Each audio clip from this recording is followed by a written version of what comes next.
యెహోవా మహిమ ఉదయిస్తున్నది. యెహోవా మందిరం శృంగారంగా కనిపిస్తోంది. దూర ప్రాంతాల నుండి వెండి బంగారాలు తెస్తున్నారు. దేవుని పరిశుద్ధాలయపు అలంకారము, దేవుని పాదస్థలానికి మహిమ. యెహోవాయే నిత్యమైన వెలుగు. యెహోవా నీతి మహిమాన్వితమైనది. ఇప్పుడు మొదటి 3 వచనాలు వినండి. నీకు వెలుగు వచ్చి ఉన్నది, లే, తేజరిల్లు. యెహోవా మహిమ నీ మీద ఉదయించింది. చూడు, భూమిని చీకటి కమ్ముతున్నది, కటిక చీకటి జనములను కమ్ముతున్నది. యెహోవా నీ మీద ఉదయిస్తున్నాడు. ఆయన మహిమ నీ మీద కనపడుతున్నది. జనములు నీ వెలుగునకు వస్తారు. రాజులు నీ ఉదయకాంతికి వస్తారు. శ్రోతలు, యెహోవా మహిమా ప్రకాశం ఎదుట సూర్యుని కాంతి వెలవెలపోతుంది. చంద్రుడు కనిపించడు. యెహోవాయే నిత్యమైన వెలుగు. ఇశ్రాయేలు ఒక జాతిగా శుభోదయాన్ని, మహోదయాన్ని చూడబోతున్నది. ప్రకటన 21, 22 అధ్యాయాలలో కొత్త ఆకాశము, కొత్త భూమి కనపడుతున్నాయి. మొదటి ఆకాశము, మొదటి భూమి గతించిపోయాయి. సముద్రము అనేది లేదు. యేసుక్రీస్తే సింహాసనాసీనుడు. ఆయనే సమస్తమును నూతనమైనవిగా చేస్తాడు. ఆయనే అల్ఫా, ఒమేగా. యెరూషలేము అనే పరిశుద్ధ పట్టణము దేవుని మహిమగలదై కనిపిస్తుంది. దాని అందలి వెలుగు ధగధగ మెరిసే సూర్యకాంతము వంటి అమూల్య రత్నం. ఆ పట్టణపు రాజవీధి శుద్ధ సువర్ణమయం, స్వచ్ఛమైన స్ఫటికం. దేవుని మహిమే అందులో ప్రకాశిస్తున్నది. గొర్రెపిల్లే దానికి దీపం. జనములు దాని వెలుగునందు సంచరిస్తారు. భూరాజులు, జనములు తమ మహిమను, ఘనతను దానిలోనికి తీసుకొని వస్తారు. అక్కడ రాత్రి అనేది ఉండదు. దీపకాంతిగాని, సూర్యకాంతిగాని వారికి అక్కర్లేదు. దేవుడైన ప్రభువే వారి మీద ప్రకాశిస్తాడు. యెషయా ప్రవచనంలో ఇశ్రాయేలు విమోచన ముఖ్యాంశం. సీయోను పునరుద్ధరణ ప్రవచించబడింది. అందులో అంతా దేవుని మహిమే.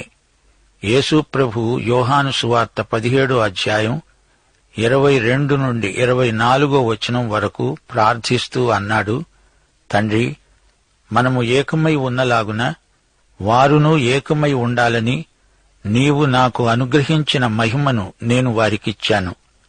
వారియందు నేను, నాయందు నీవు ఉండుట వలన వారు సంపూర్ణులుగా చేయబడి ఏకముగా ఉన్నందున నీవు నన్ను పంపావని, నీవు నన్ను ప్రేమించినట్లే వారిని కూడా ప్రేమించావని లోకము తెలుసుకునేటట్లు నాకు అనుగ్రహించబడిన మహిమను వారికిచ్చాను. తండ్రి, నేను ఎక్కడ ఉంటానో అక్కడ నీవు నాకు అనుగ్రహించిన వారు నాతో కూడా ఉండాలని, నీవు నాకు అనుగ్రహించిన నా మహిమను వారు చూడాలని కోరుతున్నాను. జగత్తు పునాది వేయబడకమునుపే నీవు నన్ను ప్రేమించావు. శ్రోతలు వింటున్నారా? యేసుక్రీస్తు తన ప్రార్థనలో దేవుని మహిమను గురించి చెప్పిన మాటలు ఎంతో అమూల్యమైనవి. రోమాపత్రిక 8వ అధ్యాయం 18వ వచనంలో పౌలు అన్నాడు, మన ఎడల ప్రత్యక్షము కాబోయే మహిమ ఎదట ఇప్పటి కాలపు శ్రమలు ఎన్నతగినవి కావు. 1 పేతురు 5వ అధ్యాయం 10వ వచనం, తన నిత్య మహిమకు క్రీస్తునందు మిమ్మును పిలిచిన సర్వకృపానిధి అయిన దేవుడు కొంచెము కాలము మీరు శ్రమపడిన పిమ్మట తానే మిమ్మును పూర్ణులనుగా చేసి స్థిరపరిచి బలపరుస్తాడు. ఇప్పుడు యెషయా గ్రంథం 60వ అధ్యాయం 4 నుండి 9వ వచనం వరకు వినండి. ఈ వాక్య భాగంలో లోకంలోని జాతులన్నీ ఒకటవుతాయి. ఇశ్రాయేలు యొక్క వెలుగులో లోకపు జాతులన్నీ ప్రవేశిస్తాయి. కన్నులెత్తి చుట్టూ చూడు, వీరందరూ కూడుకొని నీ యొద్దకు వస్తున్నారు. నీ కుమారులు దూరము నుండి వస్తున్నారు. నీ కుమార్తెలు చంకనెత్తబడి వస్తున్నారు. నీవు చూచి ప్రకాశిస్తావు. నీ గుండె కొట్టుకుంటూ ఉప్పొంగుతుంది. సముద్ర వ్యాపారము నీ వైపు తిప్పబడుతుంది. జనముల ఐశ్వర్యము నీ వద్దకే వస్తుంది. ఒంటెల సమూహము, మిద్యాను ఏయిఫాల లేత ఒంటెలు నీ దేశము మీద వ్యాపిస్తాయి. వారందరూ షేబ నుండి వస్తారు, బంగారమును ధూపద్రవ్యాలను తీసుకొని వస్తారు. యెహోవా స్తోత్రములను ప్రకటిస్తారు. నీకోసమై కేదారు గొర్రెమందలన్నీ కూడుకుంటాయి. నెబాయోతు పొట్టేళ్లు నీ పరిచర్యకు ఉపయోగపడతాయి. అవి నా బలిపీఠము మీద అంగీకారములవుతాయి. నా శృంగార మందిరాన్ని నేను శృంగారిస్తాను. మేఘము వలె ఎగసే గువ్వల వలె గూళ్లకు ఎగసి వచ్చే వీరెవరు? నీ దేవుడైన యెహోవా నామమును బట్టి ఆయన నిన్ను శృంగారించినందున, ఇశ్రాయేలు పరిశుద్ధ దేవుని నామమును బట్టి దూరము నుండి నీ కుమారులను తమ వెండి బంగారములను తీసుకుని రావటానికి ద్వీపములు నా కోసం కనిపెట్టుకొని ఉన్నాయి. తర్షీషు ఓడలు మొదట వస్తున్నాయి. శ్రోతలు గమనించండి. లోకంలోని జాతులన్నీ ఇశ్రాయేలుతో కలుస్తాయి. యూదులు అన్యులు ఒకటై దేవుణ్ణి స్తుతిస్తారు, దేవుణ్ణి ఆరాధిస్తారు. అందరూ కలిసి దేవుని సేవ జరిగిస్తారు, తమ దేవుణ్ణి మహిమపరుస్తారు. ఈ రోజున రాజ్యాల మధ్య సంఘర్షణలు ఎక్కువవుతున్నాయి. అయితే దేవుడు సమీప భవిష్యత్తులో జాతుల మధ్య సయోధ్య నెలకొల్పబోతున్నాడు. విమోచకుడు యెరూషలేముకు వస్తాడు, అన్యులు వస్తారు. ఇశ్రాయేలు కూడా తమ భూభాగానికి మరలి వస్తారు. దేవుని వాగ్దానాలన్నీ ఇశ్రాయేలు జాతి విషయంలో నెరవేరుతాయి. ఈ అధ్యాయంలో నీతి సూర్యోదయాన్ని చూచి మన ఆత్మలు పులకించిపోతాయి. ఇశ్రాయేలుపై నీతి సూర్యుడు ప్రకాశిస్తాడు. ఇదే ప్రవచనాన్ని మలాకి కూడా పలికాడు. నీతి సూర్యుని రెక్కల క్రింద ఆరోగ్యం. గాఢాంధకారంలో నడిరేయులో నీతి సూర్యుని ప్రత్యక్షం. ఆ రోజున ఇశ్రాయేలు జాతి దేవుని మహిమను ప్రతిఫలిస్తుంది. అంతకు ముందే దేవుని ప్రియ సంఘం ఎత్తబడి ఉంటుంది. ప్రవచనాలను మనం పూర్తిగా నమ్ముతున్నాము. యెషయా 53వ అధ్యాయంలో శిలువ మీది యేసును గురించిన ప్రవచనం, ఆ తరువాతి అధ్యాయాలన్నిటిలో యెహోవా మహిమను గురించిన ప్రవచనాలున్నాయి. దేవుని కృపామహిమలు మనం ఆత్మనేత్రాలతో ప్రవచనాలలో చూడగలగాలి. ఇది కృప, ధర్మశాస్త్రం కాదు. దేవుని ధర్మశాస్త్రంలో ప్రేమ అంతర్లీనమై ఉన్నట్లే దేవుని ప్రేమలో ధర్మశాస్త్రం నిక్షిప్తమై ఉన్నది. 60వ అధ్యాయమంతా 1000 ఏండ్ల పరిపాలనను గురించిన దర్శనమే కానవస్తోంది. 59వ అధ్యాయంలో విమోచకుడు సీయోనుకు వస్తాడని చెప్పబడింది. 60వ అధ్యాయంలో విమోచకుడు వచ్చాడు.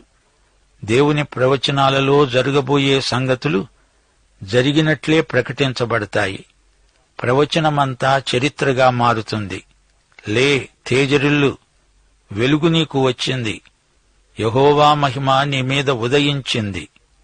జరగబోయేది జరిగినట్టే ప్రవక్త ప్రకటిస్తున్నాడు. దేవుడు చరిత్రను ప్రవచనమనే మూసలో పోస్తాడు.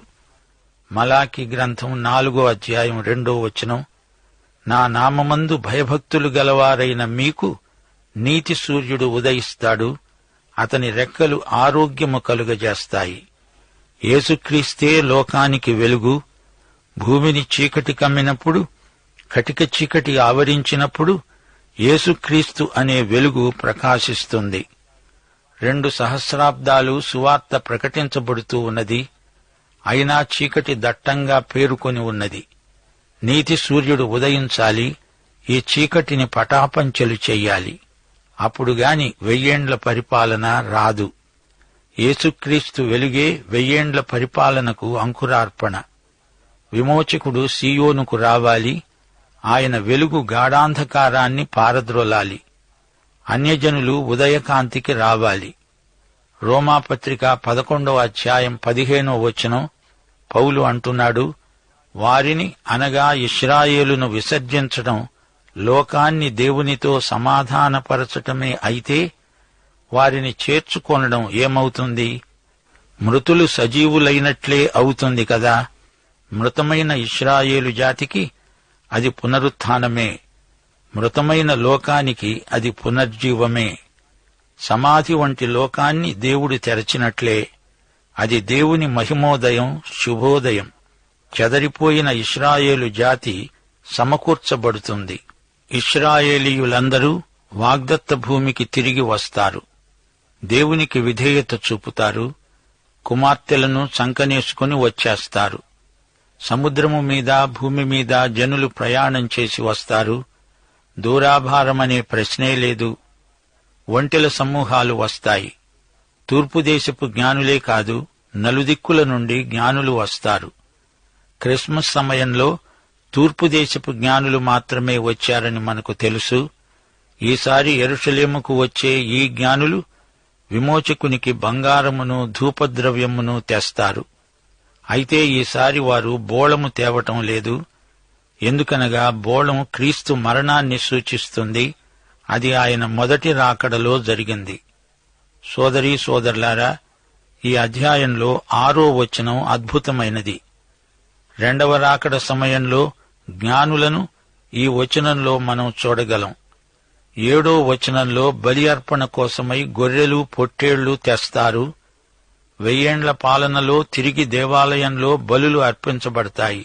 యెహెజ్కేలు గ్రంథం 40 నుండి 44 అధ్యాయం వరకు యెహోవా ఆలయము, అందలి బలి అర్పణలు వివరంగా వర్ణించబడ్డాయి. ఇది 1000 ఏండ్ల పరిపాలన వర్ణన. దేవాలయములోని గోడలు, స్తంభాలు, గదులు, కిటికీలు వివరాలెన్నో చెప్పబడ్డాయి. దహన బలి పశువులు, పాప పరిహారార్థ బలి పశువులు, అపరాధ బలి పశువులు వధించబడతాయి. యాజకులు, లేవీయులు సేవ చేస్తారు. మందిరానికి ఎదురుగా బలిపీఠమున్నది. అతి పరిశుద్ధ వస్తువులు అనగా నైవేద్యమును, బలి పశుమాంసము మొదలైనవి యాజకులు భుజిస్తారు. యాజకుడు బలిపీఠానికి ప్రాయశ్చిత్తము చేయడానికి బలిపశువు రక్తములో తీసుకొని బలిపీఠపు కొమ్ముల మీద, సూరు యొక్క 4 మూలల మీద, చుట్టూ ఉన్న అంచు మీద చమురుతాడు. శ్రోతలు, సరిగా గ్రహించండి. ఈ బలులన్నీ గతంలో యేసుక్రీస్తు శిలువపై చేసిన మహాబలిని జ్ఞాపకం చేస్తాయి. పాత నిబంధనలో అర్పించబడిన బలులు జరగబోయే యేసు శిలువ బలికి ప్రవచన సూచికలు. గతంలో కాని భవిష్యత్తులో కాని బలులకు అర్థం ఒకటే. యేసుక్రీస్తే మనకు ఏకైక బలి. 8వ వచనం విన్న మీకు విమానం స్ఫురించటం లేదా? మేఘము వలె ఎగసే గువ్వ వలె గూళ్లకు ఎగసి వచ్చే వీరెవరు? అయితే అక్షరార్థంగా ఈ వచనం సముద్రంలో ప్రయాణించే ఓడలకు చెందింది. నెరవేర్పులో అవి ఆకాశ వీధిలోని విమానాలు కూడా కావచ్చు. అందులో ఆశ్చర్యమేమీ లేదు. ఇశ్రాయేలీయులందరూ వాగ్దత్త భూమికి పోగు చేయబడతారు. 10వ వచనం, అన్యులు నీ ప్రాకారాలు కడతారు, వారి రాజులు నీకు ఉపచారం చేస్తారు. ఏలయనగా నేను కోపపడి నిన్ను కొట్టాను, గాని కటాక్షించి నీ మీద జాలి పడుతున్నాను. రాబోయే రాజ్యయుగం ఎంతో ఆశాజనకమైనది. అన్యులు కూడా యెరూషలేముకు వచ్చి ధన్యులవుతారు.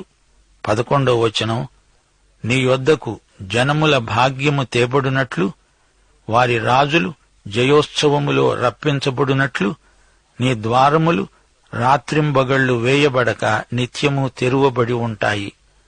లోకంలోని సర్వజాతులు రక్షించబడే స్వర్ణయుగమది. 1000 ఏండ్ల పాలనలో అందరూ అందులో పాలు పొందుతారు. సర్వజాతి సమ్మేళనం జరగబోతోంది. యెరూషలేము అన్నప్పుడు అది ఇశ్రాయేలు జాతీయ సంకేతమని మా శ్రోతలు గ్రహించాలి. యెరూషలేము ఇశ్రాయేలుకు ప్రతినిధి. ఈ ప్రవచనాలు 1000 ఏండ్ల పాలనకు అక్షరార్థంగా వర్తిస్తాయి. అంతేకాదు, కొత్త భూమి, కొత్త ఆకాశం అన్నప్పుడు ఈ ప్రవచనాలకు శాశ్వతమైన నెరవేర్పు కూడా ఉందని మనం గ్రహించాలి. రాబోయేది వెలుగు రాజ్యం, చీకటి పాపానికి సూచన. పాపం వల్ల కలిగే ఆధ్యాత్మిక అంధత్వం బహుఘోరమైనది. ఎఫెసీ పత్రిక 4వ అధ్యాయం 17వ వచనం, అన్యజనులు నడుచుకొనున్నట్లు మీరిక మీదట నడుచుకోకూడదు. వారైతే అంధకారమైన మనస్సు గలవారై తమ హృదయ కాఠిన్యము వలన తమలో ఉన్న అజ్ఞానము చేత దేవుని వల్ల కలిగే జీవములో నుండి వేరుపరచబడిన వారై తమ మనస్సునకు కలిగిన వ్యర్థతను అనుసరించి నడుచుకుంటున్నారు. ఇలాంటి వారు దేవుని రాజ్యంలో ఉండరు, ఉండటానికి వీల్లేదు. ఆధ్యాత్మిక అంధకారాన్ని పటాపంచలు చేసే వెలుగు సాక్షాత్తు యెహోవా దేవుడే. దేవుని రాజ్యంలో దేవుని మహిమా ప్రకాశం ఉదయిస్తుంది, అస్తమించదు. యోహాను సువార్త 8వ అధ్యాయం 12వ వచనం, యేసు ప్రభు అన్నాడు, నేను లోకానికి వెలుగును. నన్ను వెంబడించేవాడు చీకటిలో నడువక జీవపు వెలుగు కలిగి ఉంటాడు. పౌలు అన్నాడు 2 కొరింథీ 4వ అధ్యాయం 3, 4 వచనాలు, మా సువార్త మరుగు చేయబడిన ఎడల నశిస్తున్న వారి విషయములోనే మరుగు చేయబడి ఉన్నది. దేవుని స్వరూపి అయి ఉన్న క్రీస్తు మహిమను కనపరచే సువార్త ప్రకాశము వారికి ప్రకాశింపకుండు నిమిత్తము ఈ యుగ సంబంధమైన దేవత అవిశ్వాసులైన వారి మనోనేత్రాలకు గుడ్డితనము కలుగచేస్తున్నాడు. 1000 ఏండ్ల ఏలుబడి అంటే ఏమిటనుకున్నారు? అది ఇశ్రాయేలుకు రక్షణ, వారికి పూర్వక్షేమస్థితి. లోకమంతటికీ అద్భుత రీతిగా సమృద్ధి దీవెనలు కలుగుతాయి. ఇదే సత్యం యెషయా గ్రంథంలో పదే పదే వినపడుతుంది. అబ్రహామీయ నిబంధనలోని సార్వత్రిక ఆశీర్వాదం ఇందులో ఇమిడి ఉన్నది. భూమి యొక్క సమస్త వంశాలు ఆశీర్వదించబడతాయి. మన దేవుడు కాంతిమయుడు, సంతోషమయుడు. పరలోక మహిమైశ్వర్యమంతా ఆయన యందే ఉన్నది. 6వ వచనంలో మిద్యాను నుండి, ఎయిఫా నుండి ఒంటెల గుంపులు రావటం చూచారా? ఈ ఎయిఫా అనేవాడు మిద్యాను కుమారుడే. షేబ అరేబియా దక్షిణ భాగాన ఉన్నది. అన్యప్రాంతీయులు యెహోవా కీర్తిని ప్రకటిస్తారు. అనగా ఆ జాతిలో సంపూర్ణమైన పరివర్తన వస్తుంది అని ప్రవచనం. 7వ వచనంలో కేదారు పేర్కొనబడింది. అరేబియా ఎడారిలోని తెగలకు కేదారు ముఖ్యస్థలం. నెబాయోతు ఎవరు? ఇతడు ఇష్మాయేలు కుమారుడే. గమనించండి, అన్ని జాతుల వారు సత్యదేవుణ్ణి ఆరాధించే కాలం వస్తుంది. ఈ సందర్భంలో మా శ్రోతలు మరో సత్యాన్ని గుర్తించాలి. అనేక జాతులకు చెందిన నేటి విశ్వాసులు కొత్త నిబంధన సంఘాన్ని ఏదో విధంగా కట్టేవారే. 1 కొరింథీ 3వ అధ్యాయం 10 నుండి 13వ వచనం వరకు పౌలు అంటున్నాడు, దేవుడు నాకు అనుగ్రహించిన కృప చొప్పున నేను నేర్పరి అయిన శిల్పకారుని వలె పునాది వేశాను, మరి ఒకడు దానిమీద కడుతున్నాడు. ప్రతివాడు దానిమీద ఏలాగు కడుతున్నాడో జాగ్రత్తగా చూసుకోవాలి. వేయబడినది తప్ప మరొక పునాది ఎవ్వడూ వేయనేరడు. ఈ పునాది యేసుక్రీస్తే. ఎవడైనా ఈ పునాది మీద బంగారము, వెండి, వెలగల రాళ్లు, కర్ర, గడ్డి, కొయ్యకాలు మొదలైన వాటితో కట్టిన ఎడల వాని పని కనపడుతుంది. ఆ దినము దానిని తేటపరుస్తుంది. అది అగ్నిచేత బయలుపరచబడుతుంది. వాని పని ఎలాంటిదో దానిని అగ్నే పరీక్షిస్తుంది. దేవుని సంఘం ఇప్పుడు నిర్మాణ దశలో ఉంది. ఎఫెసీ పత్రిక 2వ అధ్యాయం 22వ వచనం, ప్రభువునందు మీరు కూడా ఆత్మ మూలముగా దేవునికి నివాస స్థలమై ఉండడానికి కట్టబడుతున్నారు. అయితే ఈ అధ్యాయమందలి యెషయా ప్రవచనాలు ఇశ్రాయేలుకు ప్రతినిధిగా ఉన్న యెరూషలేమును ఉద్దేశించి రాయబడినవి. దేవుడు తన ప్రజలపై కోపంతో చెయ్యి చేసుకున్నా ఆయనెంతో జాలిగలవాడు. దేవుడు తన ప్రజలను క్రమశిక్షణలో ఉంచుతాడు. అయితే తన ప్రజలను తిరిగి చేర్చుకుంటాడు. వారు గుణపడాలని దేవుడు వారిని తాత్కాలికంగా శిక్షిస్తాడు. ప్రియ శ్రోతలు, మనం నేటి పాఠంలో 60వ అధ్యాయం 11వ వచనం వరకు వచ్చాము. పాఠంలోని ముఖ్యాంశాలను జ్ఞాపకముంచుకోండి. 1. ఇశ్రాయేలు పశ్చాత్తాపము కొరకైన పిలుపు. 2. యాకోబు వంశీకుల పాపాలు బహిర్గతం చేయబడినవి. 3. ఇశ్రాయేలు ఒప్పుకోలు. 4. ప్రభువు స్వయంగా యెరూషలేముకు వేంచేస్తాడు. 5. విమోచకుడు సియోనులో నుండి శత్రు సంహారం చేస్తాడు. 6. ఇశ్రాయేలు తిరిగి లేచి తేజరిల్లుతుంది. తుట్టతుదకు చీకటితో నిండిన లోకంలో యేసుక్రీస్తు వెలుగు ప్రసరిస్తుంది. అన్యులు ఈ వెలుగు చేత ఆకర్షించబడతారు. అలాగే యూదులలో గొప్ప పరివర్తన వస్తుంది. లోకవ్యాప్తంగా జాతులన్నిటిలో నైతిక ఆధ్యాత్మిక పరివర్తన కలుగుతుంది. లోకంలోని సమస్త ఐశ్వర్యాన్ని యెరూషలేముకు తెస్తారు. సోదరీ సోదరులారా, ఈ రోజున మనం నిరుత్సాహపడనక్కర్లేదు. లోకంలో ప్రతి ఒక్కని మోకాలు ప్రభు ఎదుట వంగే కాలం వస్తుంది. ప్రతి నాలుక ఆ రోజున ఆయనే ప్రభు అని ఒప్పుకొనే ఘడియ వస్తుంది. ఆయనే సత్య ఏక దేవుడని అందరూ గుర్తిస్తారు. దైవాశీస్సులు. ఆమేన్.